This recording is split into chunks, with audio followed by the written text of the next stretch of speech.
perdirbta.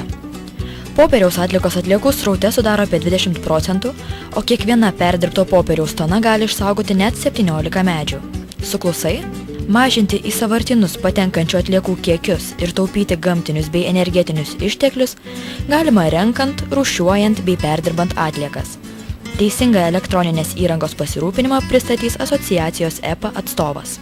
Asociacija EPA tai daugiau negu 4 metus Lietuvoje veikianti elektros ir elektroninės įrangos gamintojų ir importuotojų asociacija, vienijanti daugiau negu 70 narių ir savo tarpe turinti tokius žinomus prekybininkus ir gamintojus importuotojus kaip prekybos tinklai Maxima, IKI, Topo grupė, Senukai, Ermitažas, Elektromarktas, žinomi gamintojai Snaigė, Šiaulių Tauro televizoriai bei didieji IT prekių importuotojai ir distributoriai, Akme kompiuterių komponentai, Alsa Lietuva ir taip toliau. Pagrindinis mūsų tikslas šiandien yra rūpintis tuo, kad mūsų importuotos ir pagamintos elektros ir elektroninės įrangos bei baterijų ir akumuliatorių atliekos būtų tinkamai sutvarkytos. Manantiems, kad elektros įrangos kategorijoje puikuojasi vien stambiagabaričiai šaldytuvai ir viryklės, reikėtų praplėsti šią sąvoką. Taigi pasakojimą apie tai, kas yra elektros ir elektroninė įranga, pradėsime kaip įprasta pamokose nuo apibrėžimo. Taigi elektros ir elektroninė įranga laikoma visa namuose buityje naudojama įranga, kuriai veikti reikia elektros srovės arba kuri kuria tą elektros srovę arba yra skirta tai sroviai arba jos laukams perduoti.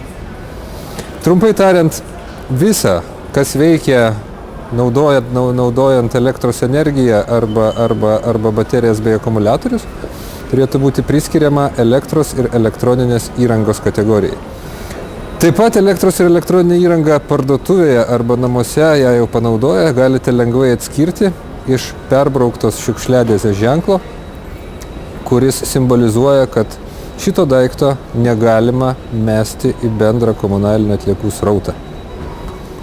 Elektros ir elektroninės įrangos kategorijos prekiams yra priskiriamos tiek kompiuterinės prekės, kompiuteriai, jų dalys, tiek stambi buitinė technika, skalbimo mašinos, tiek smulki, kasdien naudojama įranga, mobilūs telefonai, CD grotuvai ir taip toliau ir taip toliau. Vien Lietuvoje 2010 metais į rinką buvo išleista apie 30–40 tūkstančių tonų naujos elektronikos technikos bei apie 700 tonų nešiojamų baterijų ir akumuliatorių. Kasmet skaičiai auga apie 20–40%.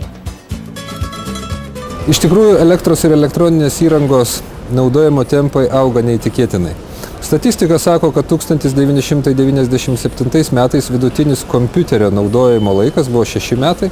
Šiandien kompiuteris yra keičiamas maždaug vidutiniškai kas 2 metus. Įranga, kuri išmetama arba kuria atsikratoma, paprastai nebūna sugedusi. Dažnai jinai būna dar veikianti, tačiau niekam nebereikalinga dėl to, kad tiesiog yra morališkai pasenusi.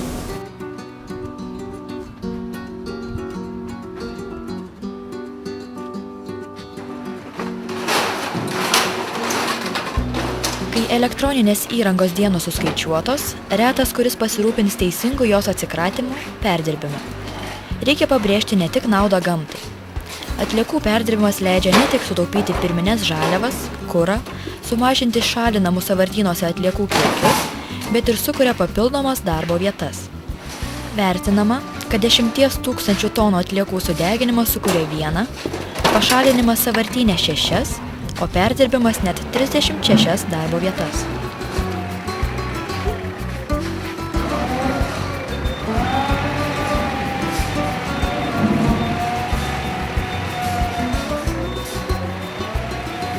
Aišku, kad keisdami seną į naują, senais įrenginiais žmonės atsikrato, tačiau manoma, kad tik apie 30% senos buitinės technikos ir nešiojamų baterijų ir akumuliatorių yra perdirbama tinkamai. Ką reiškia tinkamai? Visų pirma, svarbu suprasti, kad elektros ir elektroninėje įrangoje yra gausybė įvairių cheminių elementų ir junginių. Sakoma, kad elektros ir elektronikos įrangoje aptinkama apie 1000 pavadinimų cheminių junginių, kurių toli gražu ne visi yra nekenksmingi. Patys pavojingiausi yra sunkieji metalai, tokie kaip gyvsidabris, kadmis, švinas.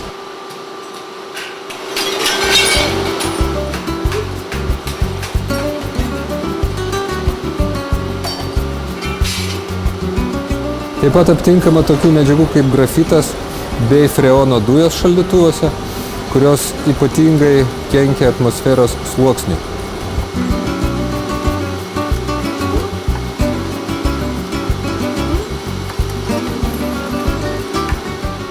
Kuo pavojingi sunkieji metalai bei kitos medžiagos esančios elektronikoje? Jos iš tikrųjų kenkia ne tik aplinkai, kas yra sunkiai suvokiama ir pamatuojama, bet papuolusios į dirvožemį papuola į mūsų valgomų daržovių ir augalų sudėtį ir įtakoja įvairias ligas, pradedant nuo galvos skausmo elementaraus, baigiant vėžiniais susirgymais ir netgi psichiatrinėmis lygomis. Atmintiniai kiekvienam. Ką daryti, kad sena ir nenaudojama technika, baterijos ir akumuliatoriai nekenktų brangiausiam mūsų turtui – sveikatai.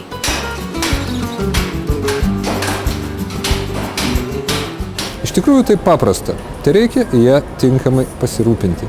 ES galioja direktyva, kuri reglamentuoja ypatingą gamintojų gaminančių šią įrangą atsakomybę.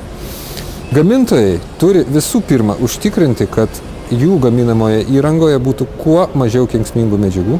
Antra, jie turi stengtis, kad ta įranga būtų kuo lengviau išardoma ir perdirbama, panaudojant kuo daugiau antrinių žaliavų esančių tos įrangos sudėtyje.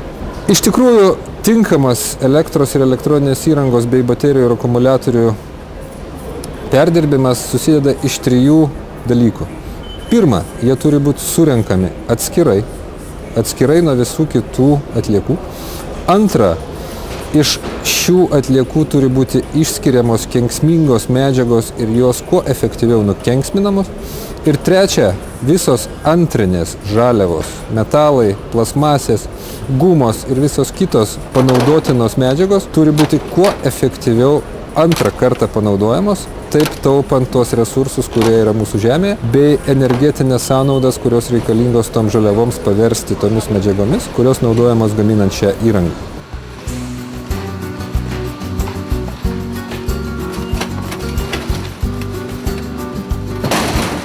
3 pagrindiniai žingsniai. Atskiras elektroninės įrangos surinkimas, efektyvus žalingų medžiagų nukenksminimas ir antrinis panaudojimas. Lietuvoje elektronikos atliekų perdirbimu užsiima kelios tam aplinkos ministerijos leidimus turinčios bendrovės. Apsilankėme vienoje jų – EMP Recycling.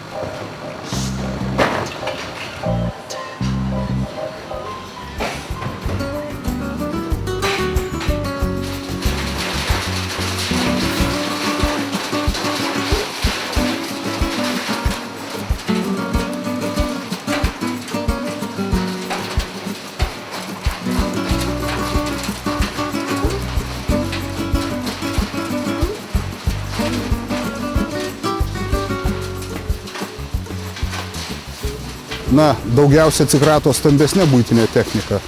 Smulkusgi prietaisas neretai patenka į šiukšliadėžes ir į bendrąjį komunalinių atliekų srautą. Tai yra į sąvartyną, kuriame veikia vėlgi tie patys skysčiai ir kenksmingos medžiagos, sunkieji metalai patenka į aplinką.